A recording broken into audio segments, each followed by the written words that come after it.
కేంద్ర బడ్జెట్లో పేదలు, మత్స్యకారులు, మధ్యతరగతి వర్గాలకు పెద్దపీట వేసినట్లు అనకాపల్లి ఎంపీ సీఎం రమేష్ తెలిపారు. అనకాపల్లిలో ఎంపీ మాట్లాడుతూ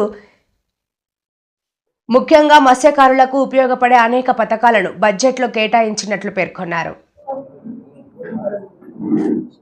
మొన్ననే పార్లమెంట్లో బడ్జెట్ సమావేశాలు చూసాం. మొదటి రోజు ఆ రోజు శనివారం అయినా కూడా బడ్జెట్ ప్రవేశపెట్టడం, ఎందుకంటే 1వ తారీఖు బడ్జెట్ ప్రవేశపెట్టాలనేది ప్రభుత్వ నిర్ణయం. శనివారం అయినా కూడా బడ్జెట్ ప్రవేశపెట్టడం, బడ్జెట్లో ఈసారి అంశాలు చూస్తే ముఖ్యంగా మధ్యతరగతి కుటుంబాలకి, పేదలకి పెద్ద ప్రోత్సాహం. ముఖ్యంగా ఈ ప్రాంతానికైతే మత్స్య కార్మికులకి చాలా ఉపయోగకరమైన, ప్రయోజనకరమైన స్కీమ్స్ వచ్చాయి. అలాగే మన ప్రాంతానికైతే మననే ప్రధానమంత్రి గారు ఫౌండేషన్ చూసాం. NTPC hydrogen, Anakapalli pharma SEZ, అలాగే రాష్ట్ర ప్రభుత్వం నుంచి ఆర్సిల్ మెటల్ స్టీల్ ప్లాంటు, మన Visakhapatnam steel plant revival programmes, ఇవన్నీ కూడా ముఖ్యంగా అనకాపల్లి నియోజకవర్గానికి సంబంధించినవి. అదే కాకుండా రోడ్స్లో చూస్తే అటు రాష్ట్ర ప్రభుత్వంలో కానీ ఇటు కేంద్ర ప్రభుత్వంలో కానీ మనకి కొత్తగా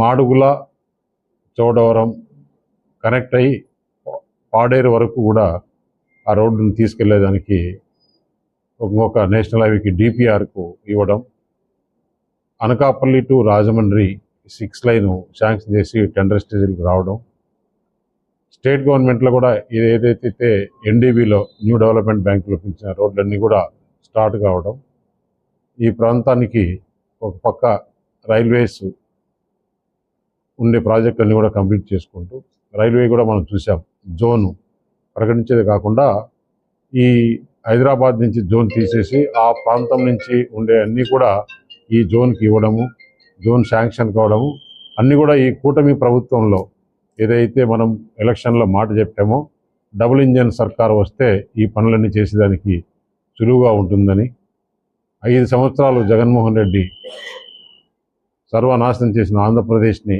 ఏ విధంగా కాపాడుకునేదానికి ప్రధానమంత్రి గారు ఆంధ్రప్రదేశ్కు ప్రత్యేకంగా శ్రద్ధ వహించి ఇక్కడ డెవలప్మెంటు, ప్రజలకు ఒక పక్క ఇన్ఫ్రాస్ట్రక్చర్ డెవలప్మెంటు, ఇంకొక పక్క ఈ బడ్జెట్లో ఏ విధంగా ఆంధ్రప్రదేశ్కు మేలు జరుగుతుందో, మన రాష్ట్రంలో దాదాపు 1000 కిలోమీటర్లు సముద్ర తీరం ఉంది. ఆ సముద్ర తీరానికి ఎక్కువ మత్స్య కార్మికులు ఉన్నారు.